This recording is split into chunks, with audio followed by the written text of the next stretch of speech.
Right. तो ये UP के लिए 65% पिछले साल का जो भी 2012 में हुआ है, अगले बार क्या होगा, अगले बार हो सकता है ये 68 पे जाए, अगली बार हो सकता है ये 64 पे चला जाए, क्योंकि ये हर साल बदलता रहेगा।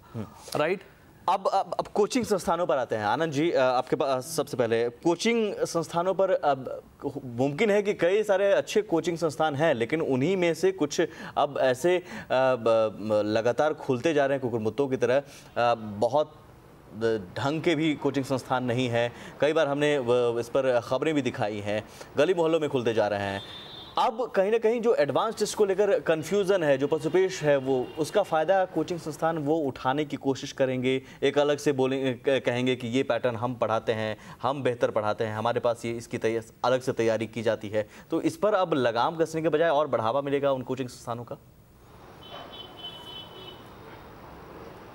एकदम बढ़ावा मिलेगा। लगाम लगाने के लिए जो इनिशिएट किया जा सकता है, वो मानव संसाधन मंत्रालय को एक पैटर्न सार्वजनिक करना चाहिए। कोई अंदर की बात किसी को जानकारी हो जाए कि ऐसा लोगों ने मीटिंग में बोला या ऐसा, वो कोई ऑथेंटिक बात नहीं है, लेकिन वेबसाइट पर जारी करना चाहिए गवर्नमेंट को कि भाई देखो ऐसा होगा मेन टेस्ट, इसमें इस तरह के सवाल पूछे जाएंगे, एक सैंपल पेपर है। ऐसा होगा एडवांस टेस्ट, इसमें इस तरह के सवाल पूछे जाएंगे, ये एक सैंपल टेस्ट है। तो वहीं से जो बच्चे गरीब हैं, जिनमें समर्थ नहीं है, अपनी पढ़ाई शुरू कर देंगे। लेकिन जब तक ये दुविधापूर्वक स्थिति रहेगी, तब तक कई गलत लोग इसका फ़ायदा उठा सकते हैं। कई गलत लोग फ़ायदा उठा सकते हैं। बंसल जी, मैं इसके बारे में कुछ और कहूँगा। इनफैक्ट पिछले 21 साल में शायद IIT का पैटर्न 21 बार बदल चुका है। राइट। पहले सिर्फ 3-3 घंटे के 3 पेपर होते थे, फिर उसके बाद एक स्क्रीनिंग पेपर आया, वो ख़त्म कर दिया, और स्क्रीनिंग पेपर था और 2-2 घंटे के 3 पेपर होते थे। राइट। ये 77 तक, 75 तक, 95 तक चला। उसके बाद फिर 3-3 घंटे के 3 पेपर कर दिए। मेरे को याद है 1998 में 100 नंबर के पेपर होते थे 97 तक, और 98 में जैसे ही बच्चे गए 200 नंबर के पेपर बता दिए गए। राइट। उसमें कभी ऑब्जेक्टिव टाइप आएगा, कभी सब्जेक्टिव आएगा, ये IIT वाले कभी बताते नहीं हैं। और साथ में मुझे लगता है ये सबसे अच्छी बात है, बिकॉज अगर हम बच्चों को पहले से पैटर्न बता दें कि भाई बेटे 2+2+4 ही पूछा जाएगा आपसे, तो सारे कोचिंग सेंटर उन बच्चों को सिर्फ उसी घिसे पीटे तरीके से तैयारी कराएंगे। जबकि एक अगर होलिस्टिक अप्रोच हो, एक बच्चे को चलना आता है, अब उसको कहाँ चला रहे हैं उससे फर्क नहीं पड़ता, उसे चलना आना चाहिए। राइट। जब बच्चा रियल लाइफ में आएगा तो उसे क्या मालूम। लेकिन कोचिंग संस्थान, कुछ कोचिंग संस्थान मुमकिन है कि इस कंफ्यूजन का, इस पसुपेश का फायदा उठाएं, भले ही उन्हें भी जानकारी ना हो, लेकिन वो सबसे बड़ी बात मैं आपसे सिर्फ यही कहूँगा, देखिए कोई भी सिस्टम कभी काम नहीं कर सकता जब तक के जो लोग हैं, जो सोसाइटी में रहने वाले लोग हैं, वो अपने आप को थोड़ा सा एजुकेटेड नहीं करते। राइट। मैंने देखा है लोग कोचिंग सेंटर्स में जाते हैं, कितनी फीस है बस फीस बता दो, 2000 रुपये, 4000 रुपये, 6000 रुपये बार्गेनिंग करेंगे, उसके बाद वो पैसे ब्रिलियंट ट्यूटोरियल्स ने पैसे लेके भाग गया, कोई फर्क नहीं पड़ता। उन्होंने कभी पूछा नहीं कि हमारे को जो टीचर पढ़ाने आने वाले हैं उनकी क्वालिफिकेशंस क्या है, उनकी पढ़ाई क्या है, कितने साल से पढ़ा रहे हैं। राइट। बस पैसा दिया और हो गया। राइट। चाहे वो किसी का भी, मैं किसी का नाम नहीं ले रहा हूँ। राइट। गार्जियन को जागरूक होना होगा, छात्रों को जागरूक होना होगा। छात्रों को, उनके अभिभावकों को और उनके माता पिता को पहले जाके, ये नहीं कि मेरा रिजल्ट क्या आया, वो स्टूडेंट लोग आते हैं कि जी मेरा रिजल्ट क्या आया है। मैं कहता हूं अगर हेमा मालिनी लाइफ बॉय साबुन की एडवर्टाइजमेंट करती है तो क्या हम सबको लाइफ बॉय साबुन खरीद लेना चाहिए? मैं तो नहीं मानता। राइट। अमिताभ बच्चन कहते हैं कि जी आप ईंट से पत्थर धोइए या ईंट से कपड़े धोइए या नमक लगा के दांत साफ कीजिए। राइट। तो हमें अमिताभ बच्चन नमक से क्या, करो फिर विश्वास करो। क्या पहले अमिताभ बच्चन नमक से दांत साफ कर रहा है? सबसे बड़ी बात यह है, क्या आर यू श्योर कि हेमा मालिनी लाइफ बॉय साबुन से नहा रही है? राइट। तो जो रिजल्ट्स दिखाए जाते हैं उनको देख के सारे बच्चे जाते हैं, बात वो नहीं है। पढ़ाने वाले लोग कौन है, वो कैसे पढ़ा रहे हैं। Right. I think that's more important. उन टीचरों से मिलिए जाके, उनसे पूछे कि क्या वो बच्चे के साथ काम करने को तैयार हैं। राइट। हम जो दावे किए जाते हैं कोचिंग संस्थानों की तरफ से, उस दावों की हकीकत जानने की कोशिश करें बिना जाने बगैर। रिजल्ट पूछना ही नहीं चाहिए, बिकॉज जब रिजल्ट पूछेंगे तो गलत, इसीलिए झूठ जो भी कहता है कि जी हमारा 30 में से 30 आ गया, हमारा 50 में से 50 आ गया, हमारा 100 में से 100 आ गया।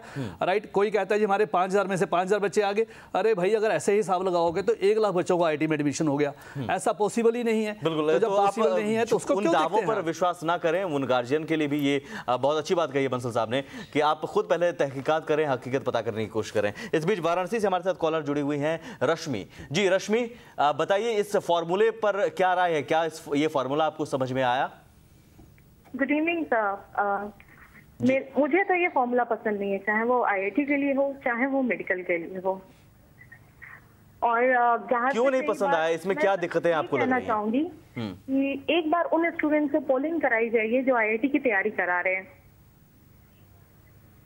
तो इसमें आपको क्या दिक्कतें लग रही हैं इस फॉर्मूले में? हमें दिक्कत ये लग रही कि एक तो ऑलरेडी प्रेशर है, हमें सेलेक्ट होना है, हम जो स्टूडेंट दे रहा है वो झेल रहा है, उससे से आप टेस्ट करा रहे हो इतने सारे। या तो आप सीधे कर दो कि ठीक है ऐसे ऐसे करना है, फॉर्मेट करना है, उसके बाद कोई रोक रहा है, कोई बंद कर रहा है, कोई कुछ कर रहा है, ये देख के हमें परेशानी होती है। डेली न्यूज़पेपर पढ़ के हमें दिक्कत होती है, हमारी पढ़ाई बंद होती है। और मैंने कितने स्टूडेंट को देखा है जो एग्जाम नहीं देते और 85% पाते हैं यूपी बोर्ड में, ये खुद होता है यहाँ पे। लेकिन बोर्ड की परीक्षा की अहमियत कम से कम बढ़ेगी, बेसिक क्लियर होगा आपका? मुझे नहीं लगता है, मैंने ऐसे टीचर्स अपने आसपास देखे हैं जिन्हें कुछ नहीं आता है, जो लोग 40 या 50% पाके पास हुए हैं और पता नहीं कैसे वो लोग टीचर या लेक्चरर बन गए हैं। चलिए, ये छात्र जो रश्मि थी, इन्होंने भी कहा कि ये नुकसान ही होगा उन छात्रों के लिए जिनके क्षेत्र में सुविधाएं नहीं है, जिनके पास वो सुविधाएं नहीं है कि बेहतर टीचर हो, बेहतर एजुकेशन का माहौल हो, वो कैसे बोर्ड में। मैं रश्मि जी के बारे में कुछ कहना चाहूँ। रश्मि जी, मैं सिर्फ एक छोटा सा बात कहूँगा कि हम ये कहते हैं कि हम अगर कोचिंग सेंटर की भी बात करें, कोचिंग सेंटर में तो जो टीचर पढ़ा रहे हैं वो उससे भी ज़्यादा निकम्मे हैं। राइट, मैं अभी ब्रिलियंट ट्यूटोरियल्स बंद हुआ, एक टीचर से बात किया, किसी भी प्राइवेट इंजीनियरिंग कॉलेज से करके आया था। मैं कहा बेटे आपने पास किया, आपने कौन सी डिग्री की है? बोले इससे क्या पढ़ता है, हमें केमिस्ट्री पढ़ानी आती है। कम से कम स्कूल में अगर हम देखें तो कम से कम पीजी टीचर जो है एमएससी पास तो है।